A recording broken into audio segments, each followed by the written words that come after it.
guys, today I will talk about how can you enable this in rewards notifications on your get uh, your Git app. We go to figure out the solution on how you can do that in your app.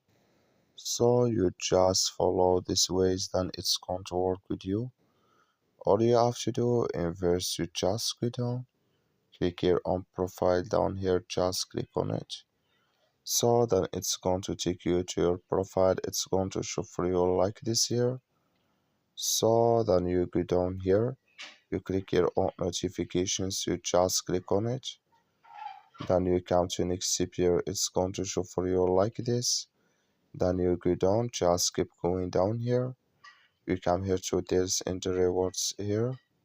You come here to app notifications, just click in this sign. Like you see here, color show for us, that's mean there's in the rewards notifications enabled with us now. That's all you have to do. That's all. Thank you for watching. Don't forget to support us by liking and subscribe.